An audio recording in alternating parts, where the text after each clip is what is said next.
Bienvenido amigos del reporte al bloque de entrevistas. Esta vez vamos a hablar con el periodista económico Hans Rothgeiser acerca de la coyuntura nacional y de lo que viene las siguientes elecciones. Hola Hans, ¿cómo estás? Hola, ¿qué tal? Gracias por la invitación. Bueno, primero que nada ha habido pues este cambio de ministro, el ministro del Interior y DINA ha convocado elecciones, ¿no? ¿Qué crees que va a pasar desde ahora? ¿No ha habido las pugnas políticas se están cesando? Hay una suerte de paz tácita entre el Ejecutivo y digamos el sector caviar. ¿Cómo ves estas jugadas últimas de la política? No sé, ¿a ti te parece que las cosas estén más pacíficas ahorita? No, más pacífico no, pero o sea, el tema del cambio de ministro, que es un poco que se ha cedido a las presiones de un sector político y ahora la llamada de elecciones, porque la llamada de elecciones lo que va a hacer es, de alguna forma, dejar que un poco al Congreso blindado, ¿no? Claro. Eh, a ver, hay dos dimensiones a ese problema, ¿no? Está el tema real y está el tema político, ¿no?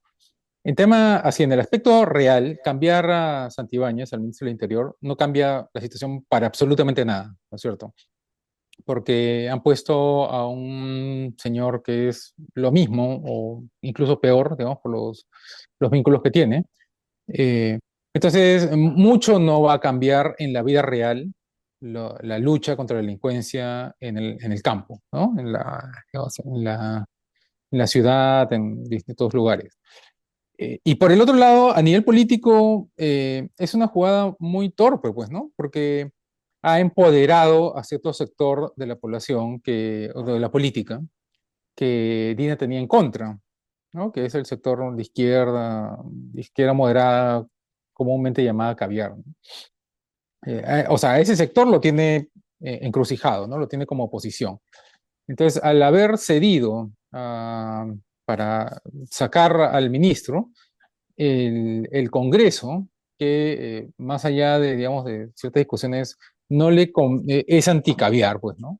O sea, tiene un fuerte sector de partidos que se oponen a esa posición, eh, han terminado empoderando a esa izquierda moderada, ¿no? Y eso lo ves de inmediato, porque como son pues animales, pues, los políticos, o sea, son animales instintivos, Claro. de inmediato llaman a otra marcha con otra agenda, ¿no? Con ya la siguiente agenda que es tumbarse a alguien más, ¿no? Entonces, políticamente es bastante torpe, ¿no? Y en la vida real no apoya, no ayuda en mucho, ¿no? Entonces, o sea, han hecho que la cosa sea ligeramente más complicada. Ahora, por el lado de la convocatoria de las elecciones, la ha convocado, o sea, lo que sucede es que ahora el Congreso puede vacar a Dina sin mayor consecuencia, ¿no? Porque una vez que convocas a las elecciones ya no las para nadie, o sea, constitucionalmente tienen que llevarse a cabo. Claro. Entonces, si la vacan a Dina ahorita, igual las elecciones van a ser en el 2026. Si la vacaban en enero del 2025, o sea, hace un par de meses, ahí sí se hubiera dado la discusión para cerrar el Congreso y convocar elecciones más rápido, ¿no? Pero ahora que ya convocó elecciones, la relación entre el Congreso y el Poder Ejecutivo va a ser mucho más tensa, ¿no? Porque ahora el Congreso la tiene, o sea, Dina no tiene partido, no tiene bancada, no tiene base, no tiene cuadro técnico, no tiene absolutamente nada, ¿no? Entonces, ¿cómo se va a mantener en el poder? Si es que tiene intención de quedarse en el poder, por supuesto, va a ser cediendo a los pedidos de las distintas bancadas que tienen a los distintos partidos que tienen representación en el Congreso, ¿no? Ahí tienes el Fujimorismo, ¿no? Que va a empezar, sabe Dios qué irá a pedir. Tienes al partido de Rafael López Aliaga, ¿no? Que seguramente va a pedir condiciones más favorables para poder ser alcalde con mejores recursos, con mejores presupuestos. Y bueno, tienes a los docentes, ¿no? Al magisterio que tiene representación también, y en fin, hay otros grupos ahí que están representados. Entonces, lo que va a suceder ahora es que estos grupos que saben que Dina depende de ellos, o sea, el Ejecutivo en general depende de ellos para seguirse manteniendo, van a empezar a hacer pedidos, pues, desde irresponsables hasta disparatados, ¿no? Eso dificulta mucho la labor de algunos ministros que necesitamos que hagan las cosas bien, ¿no? Más allá de si confiamos en ellos o no. Entre ellos está el ministro de Economía, ¿no? El ministro de Economía lo cambiaron, han puesto a una persona que venía por inversión, con una agenda de incrementar el gasto público como si no hubiera mañana, ¿no? O sea, como si básicamente el país se fuera a acabar a fin de año.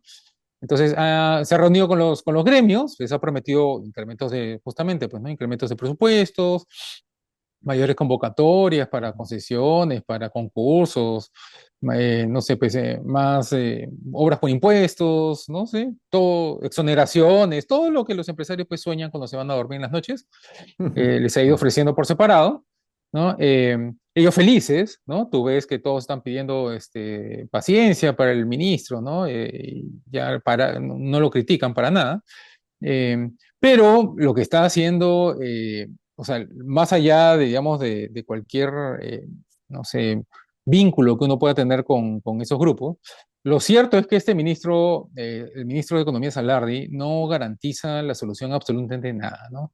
Porque como digo, sus ofrecimientos concretos han sido de incremento de gasto público o de reducción de ingreso, ¿no? O sea, a través de exoneraciones, de, digamos, ciertas gracias tributarias.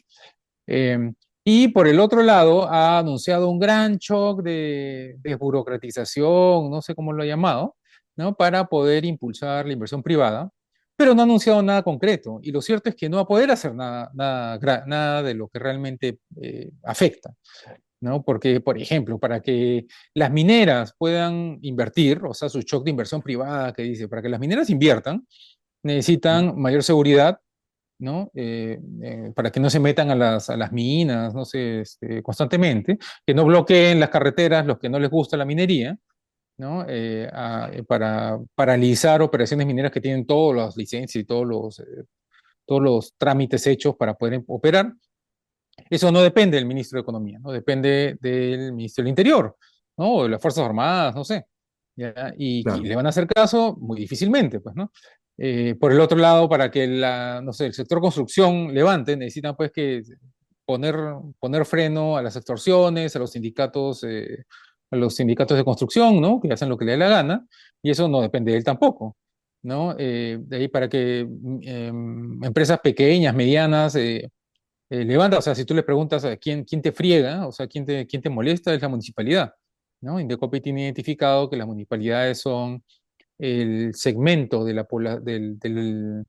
del gobierno donde se concentran la mayor cantidad de barreras burocráticas, ¿no? Y eso tampoco depende del ministro de Economía, ¿no? Depende, digamos, de una negociación que haga el Poder Ejecutivo en su conjunto con las municipalidades para convencerlas una por una, las 2.500, no sé cuántas, de que ya pues paren la mano con las coimas, con la burocracia, con los cobros indebidos, etcétera, para, por favorcito, eh, permitir a las medianas empresas que crezcan, ¿no?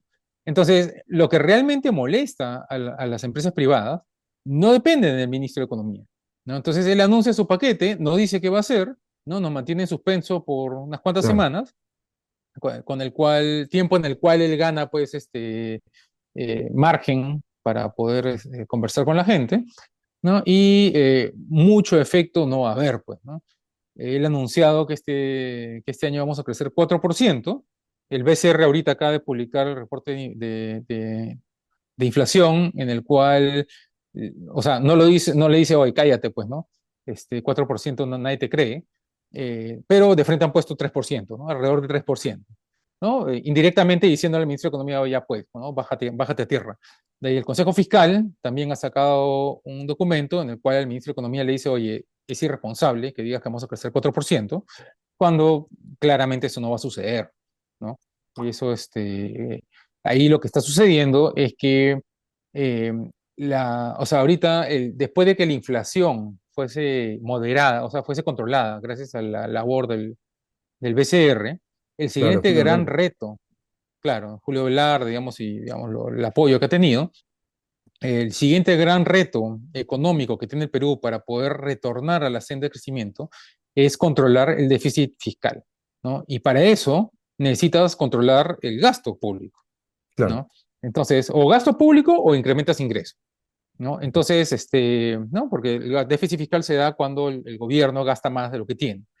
Entonces, claro, ahorita tenemos, en el 2024 hemos tenido ya por segunda vez consecutiva un año en el que hemos terminado con un déficit fiscal demasiado grande, más allá de la brecha que nos permiten, digamos, los organismos internacionales, para considerar que estamos haciendo las cosas bien, ¿no? Entonces, como nos hemos pasado esa brecha, hay preocupación a nivel internacional de que, bueno, el Perú aparentemente está perdiendo el rumbo, pues, ¿no?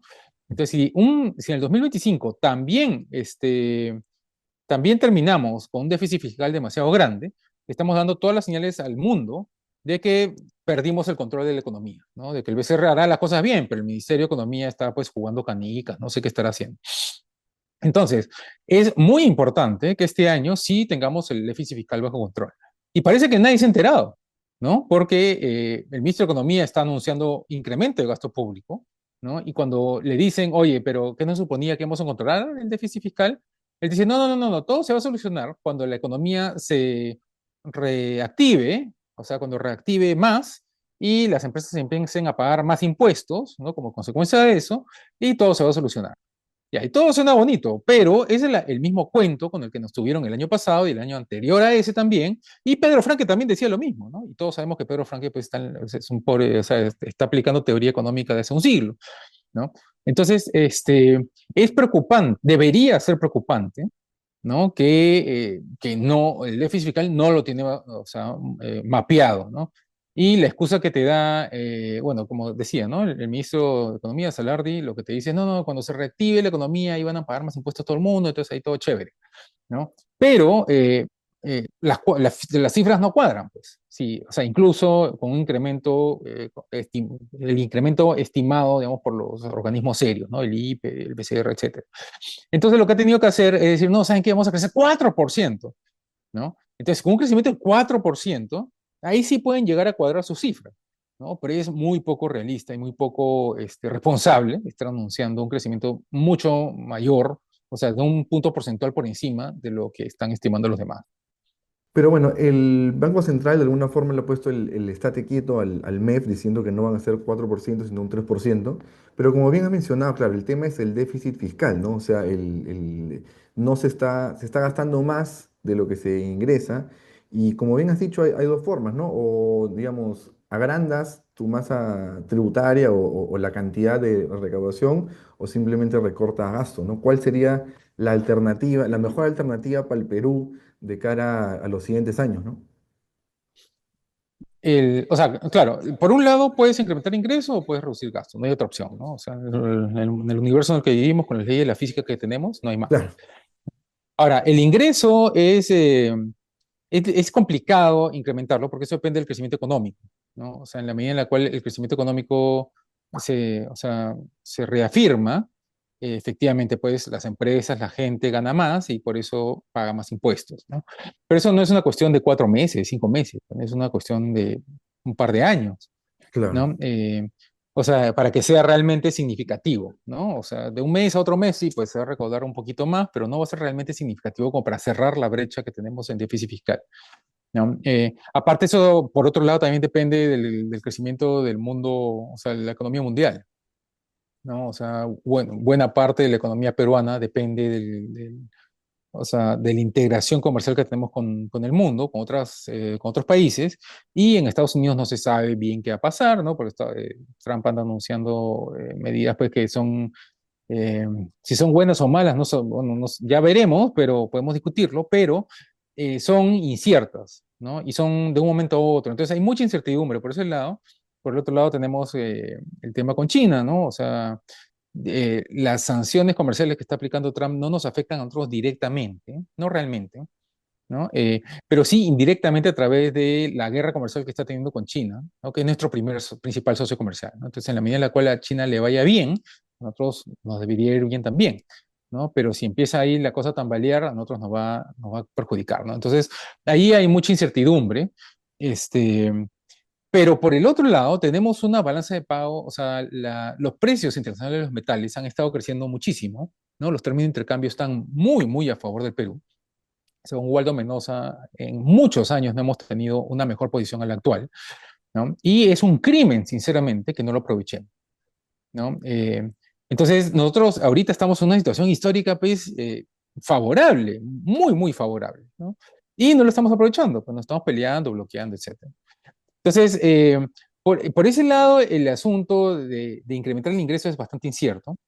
Y por el otro lado, reducir el gasto solamente requiere, no sé, pues voluntad política y nada más que eso, ¿no? Porque seguimos rescatando Petroperú, ¿no? De distintas maneras.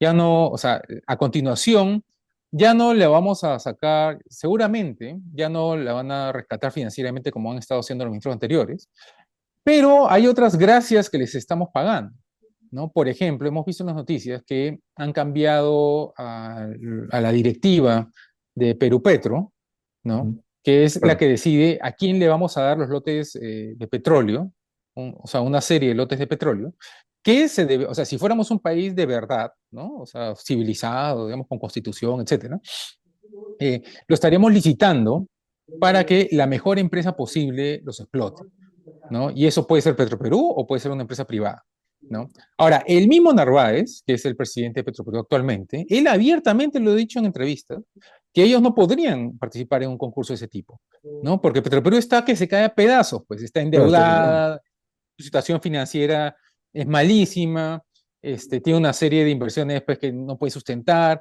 Entonces, si Petroperú, el mismo Narváez lo dice, es una cuestión totalmente descarada, ¿no? O sea, él mismo te dice, no, no, si nosotros participáramos en un concurso con otras empresas privadas, jamás ganaríamos.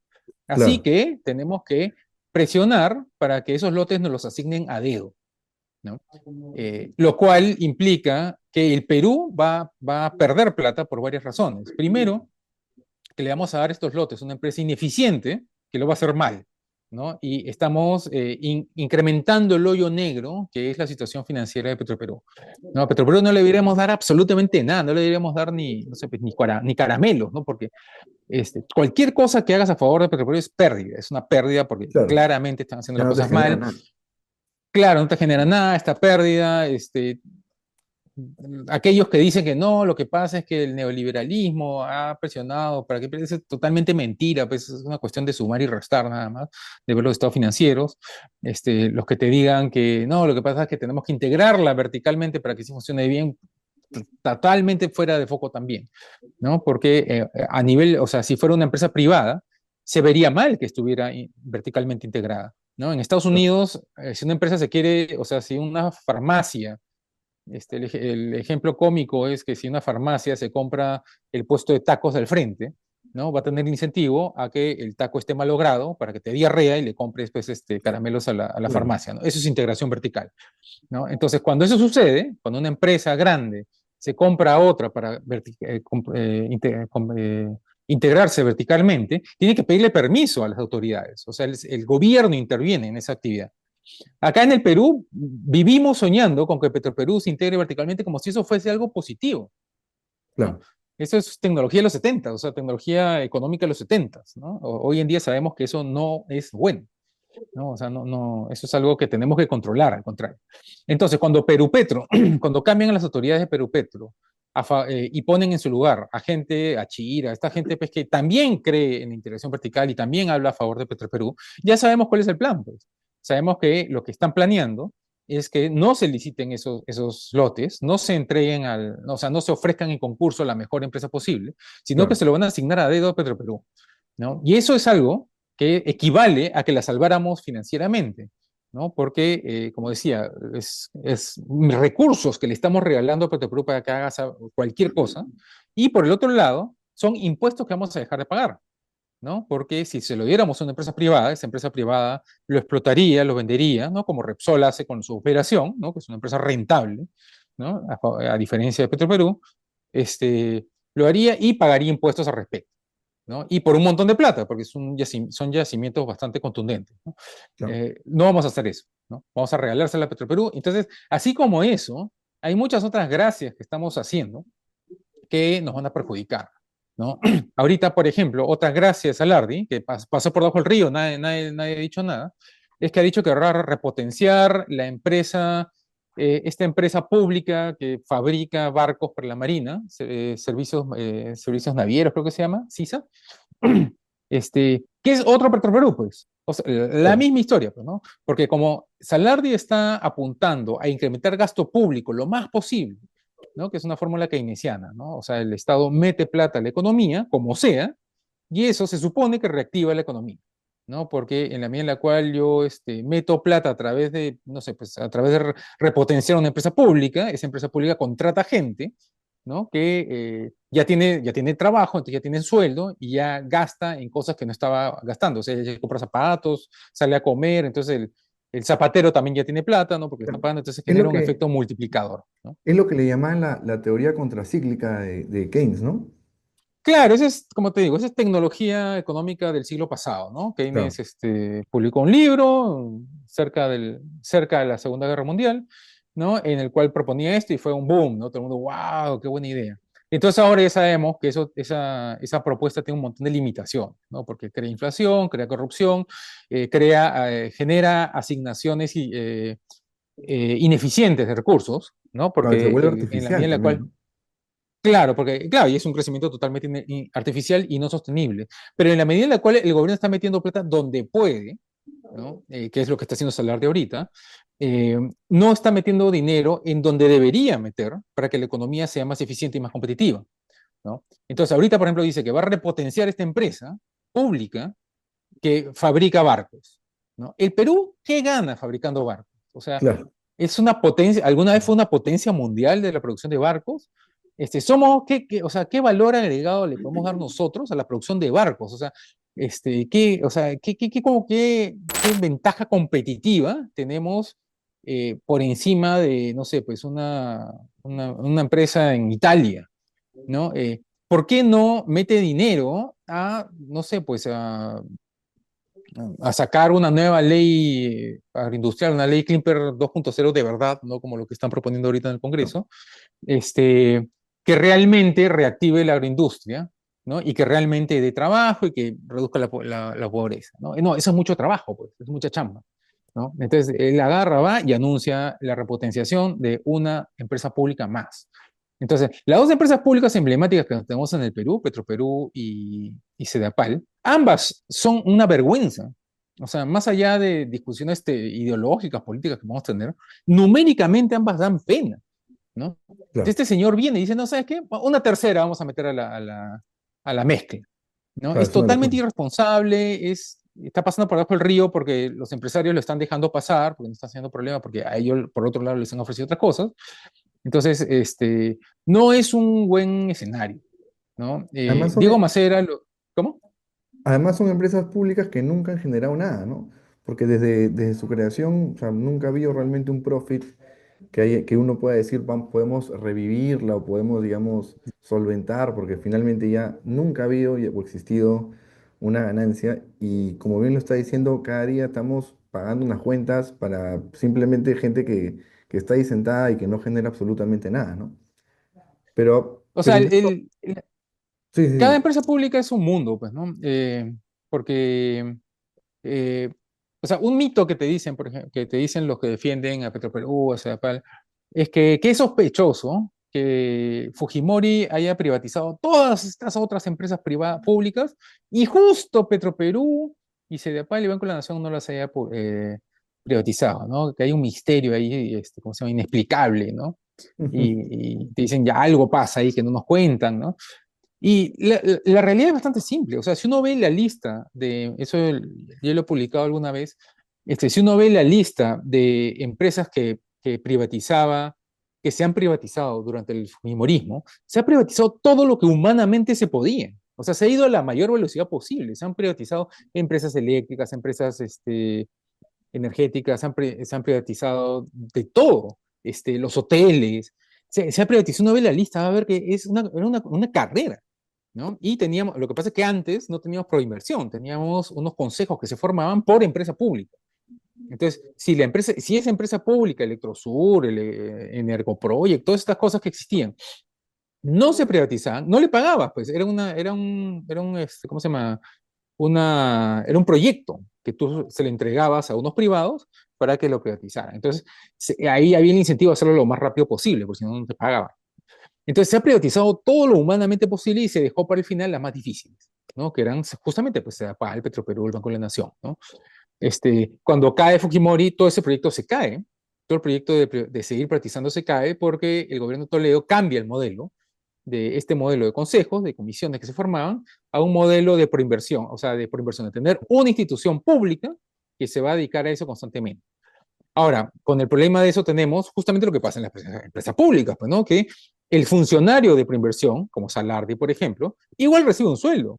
No Claro, importa cuánto licite, cuánto concurse, cuánto privatice al mes, igual recibe un sueldo. Entonces, ¿cuál es su incentivo a ir rápido, a acelerar? ¿No? Y eso lo vemos con un montón de licitaciones que uno puede entrar a la página web de preinversión y ver ahí y dice, ah, esto también lo están ofreciendo, yo ni he enterado, ¿no?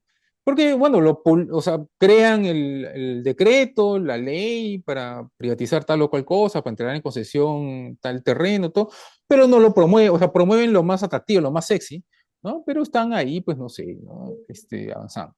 Entonces, hemos cambiado un modelo en el cual se va mucho más lento, ¿no? Y el funcionario público de proinversión no tiene ningún incentivo a pelearse con nadie, ¿no? claro, Entonces, para poder privatizar pues, Sedapal, por ejemplo, necesitas necesariamente pelearte con el sindicato de trabajadores de Sedapal, ¿no? Que tiene una serie de gollerías y que nunca van a atracar, pues, ¿no? O sea, van a salir a marchar, van a ir a medios a decir que son pobrecitos, que sufren, que el neoliberalismo, pobrecito, los quiere destruir, ¿no? claro. Alguien tiene que hacer la contracampaña, que es lo que se hacía antes, ¿no? Ahora eso no va a suceder. ¿No? Entonces, incrementar cualquier esfuerzo que se haga por incrementar el campo de las empresas públicas o repotenciar una empresa pública que ya estaba venida a menos, es una mala noticia, ¿no? Y es algo que nos debería preocupar, ¿no? Claro, finalmente la empresa pública no tiene una función empresarial y simplemente no le interesa el servicio que puede brindar o no, porque siempre va, digamos, a traer la misma plata, a traer los impuestos, ¿no? Mediante el Estado. Ahora, aparte de la empresa pública, también están los ministerios que también generan un gasto fuerte, ¿no? Y hay ministerios que son bastante controversiales cada día más, ¿no? Por ejemplo, el Ministerio de Cultura, el Ministerio de Poblaciones Vulnerables, incluso por ahí también el Ministerio de Educación, qué sé yo, que el gasto es mayor y sobre todo que son muy criticados, incluso mucho se ha hablado de poder reducirlos o fusionarlos y generar secretarías. ¿Cómo ves ese tema? O sea, aquí una forma bastante simple que tenemos de ver que los ministerios no sirven para nada es ver cómo al final no se pueden ejecutar las cosas. O sea, por ejemplo, Tía María. Tía María ha pasado por todos los controles, ha pasado por ciento no sé cuántos procesos, filtros, de los cuales muchos son en el Ministerio del Ambiente. Por ejemplo, el Ministerio del Ambiente le ha certificado sus procesos, ha visto, le ha hecho comentarios, Tía María ha hecho los ajustes necesarios y ha aprobado todo lo que el Ministerio del Ambiente le pedía. ¿No? Con el Ministerio de Cultura también a través del tema de, ¿cómo se llama?, de consulta previa, también ha quedado bien con el Ministerio de Cultura, con el Ministerio de Energía y Minas también. Y aún así, no la dejan operar. Entonces, ¿para qué tenemos ministerios? O sea, claramente no sirven para nada, ¿no? O sea, es algo así de simple, ¿no? Ahorita, por ejemplo, en el caso de la medicina, el suero, esta farmacéutica que han habido muertos porque hubo una medicina Ujú. que estaba mal, ¿no es cierto? Esa medicina que, bueno, la farmacéutica ha aceptado, ¿no? Que no se pasaron ciertos estándares de calidad que ellos tienen internamente, pero aparte esa medicina ha sido aprobada por DIGEMIT, ¿no? Que es o sea, es el organismo del Ministerio de Salud que regula el ingreso de medicinas al mercado. Esa institución es terriblemente burocrática. O sea, todas las farmacéuticas se quejan de que te ponen trabas, de que se inventan cosas, de que tienes que regresar porque cambia una nomenclatura. Entonces, por un cambio de nomenclatura de ellos, tú tienes que empezar todo un proceso nuevo. O sea, es un desastre. ¿Y para qué? Por gusto. Porque aún así pasan medicinas que matan gente, ¿no? Lo mismo pasa con Sunedu. O sea, Sunedu crearon este monstruo, ¿no? Que empezó a cerrar universidad, ha cerrado universidades, ha hecho que tener licencia sea muy complicado y muy costoso, se ha inventado obstáculos a poner universidades nuevas, ¿no? O sea, ha creado toda una burocracia, una complicación, y ¿sirve para algo? O sea, no realmente, ¿no? Porque Claro. las universidades que nosotros sabemos que eran malas siguen siendo malas, O sea, el mercado laboral no premia al que tengas licencia, o sea, premia que salgas de una empresa, de una universidad buena, no que son las que ya sabíamos que eran buenas, ¿no? O sea, el mercado ya estaba premiando las que tenía que premiar, ¿no? O sea, los mecanismos de mercado ya están funcionando, ¿no? Entonces, hay un montón de evidencia que tenemos de que los ministerios que actualmente están, no están cumpliendo su labor, pues, o sea, son burocráticos, grandes, cuentan con un montón de gente y por gusto, ¿no? Otro ejemplo es el de los transgénicos, ¿no? O sea, se creó una moratoria a los transgénicos bajo la excusa, o sea, por eso se llama moratoria, ¿no? No se llama prohibición absoluta, infinita para la entrada de transgénicos al Perú. Se llama moratoria porque supuestamente era un periodo de 10 años en el que totalmente antitécnico, pero bueno, esa era la lógica, por lo menos que ellos aplicaron, que por un periodo de 10 años le íbamos a dar tiempo al Ministerio del Ambiente para que entienda cómo es este asunto de los transgénicos, algo que en Argentina, en Bolivia, en Brasil ya se aplicaban hace mucho tiempo, pero acá en el Perú pues no sabían, pues, ¿no? Para ellos era nuevo. Internet también supongo que era algo novedoso para ellos. Pero bueno, la cuestión es que crearon este periodo de 10 años en el cual supuestamente iban a investigar el asunto, iban a crear los reglamentos necesarios, las recomendaciones necesarias. No hicieron absolutamente un cuerno, ¿no? Porque el Ministerio del Ambiente no sirve para nada, y pidieron una extensión de la moratoria. Entonces, así ya llevamos más de 2 décadas. Entonces, no sé, un equipo de 5 personas medianamente informadas, ¿no? Con una educación superior ahí nomás, ya te habría salido con un resultado, ¿no? Entonces, el Ministerio del Ambiente, como institución, nos ha fracasado, pues, ha fracasado, no ha podido cumplir su labor, ¿no? Entonces, ¿para qué la tenemos? No entiendo, ¿no? Entonces, tiene mucho sentido cuestionar la existencia de estos ministerios, ¿no? Si es que no van a cumplir su labor. Entonces tenemos que ir cerrando ministerios, pues, ¿no? O sea, no hay, no es muy, no es, o sea, no es falto de lógica, no es falto de racionabilidad, no sé, pues, de justicia, o sea, de una justicia, simplemente de un contribuyente, pensar, bueno, estoy manteniendo toda esta gente que no sirve para nada, que absolutamente no me sirve para nada, bueno, pues entonces hay que cuestionar su existencia, ¿no? O empezar a reducirlos, todo. Ahora, el problema Sobre con todo eso por es la que es gran, bien poco políticamente viable, ¿no? Porque sobre todo por la gran burocracia lamentablemente, que existe, ¿no? Porque la mayoría claro, de todo eso es, estos ministerios terminan siendo ineficaces e ineficientes porque, claro, hay un montón de manos que para, no sé, sacar una sola ley o, digamos, para verificar algo, se demoran la vía, porque, claro, la cantidad de gente que depende de esos ministerios es atroz, ¿no? Entonces, se tendría que reducir de facto el ministerio y de repente fusionarlo con otro, o de facto en algunos casos simplemente sacarlo, ¿no? Porque hay unos que de repente pueden simplemente sobrar, ¿no?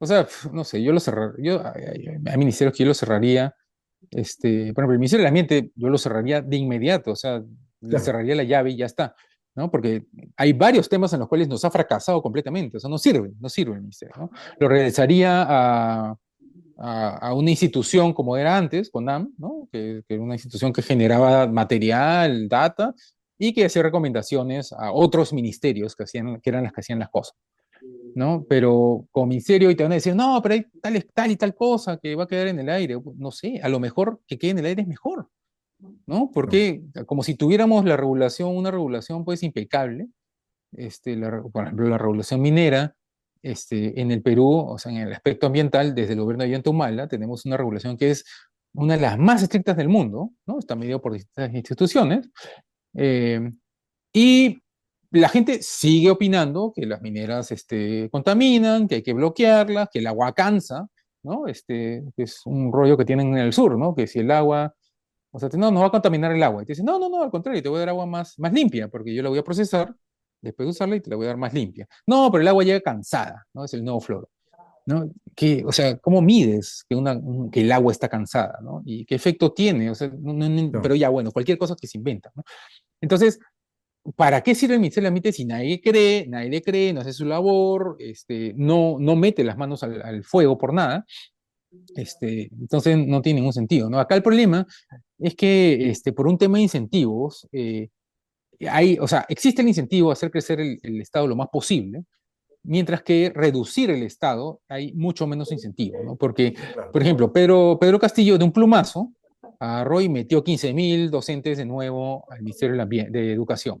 ¿no? Así de un momento a otro. Y nadie dijo nada, ¿no? Porque Pedro Castillo era el niño lindo, ¿no? De la prensa y digamos, de las redes sociales, ¿no? Y algunos, cuando vimos el, ¿cómo se llama? Cuando vimos el decreto, dijimos, oye, saltamos todo, pero nadie nos da bola. Ni siquiera los defensores de la educación, ¿no? O sea, los grandes defensores de la educación que se rasgan las vestiduras por su NEDU y que lloran porque los colegios privados tienen un poquito más de libertad. Nadie dijo nada cuando Pedro Castillo arruinó la educación pública, ¿no? Agarra, mete 15.000 de golpe, esos 15.000 tienen trabajo, están siendo pagados por nuestro dinero, o sea, con nuestro dinero, nuestros impuestos, ¿no? Pero ve tú a votarlos. O sea, cuando Pedro Castillo se va, ¿quién los va a sacar? Nadie, pues. O sea, porque marchan, claro, porque ellos saben perfectamente que una vez que entras ya eres parte de SUTEP, ¿no? Del sindicato o del otro sindicato también, puede ser. Entonces, a la primera que alguien quiera sacarlo, bueno, marchan, toman, no sé, pues un par de avenidas, todos los medios reaccionan a favor de ellos porque, ay, pobrecitos, ¿qué van a hacer? ¿Qué va a hacer de su vida? Etcétera. ¿No? El rollo de siempre, y se quedan ahí.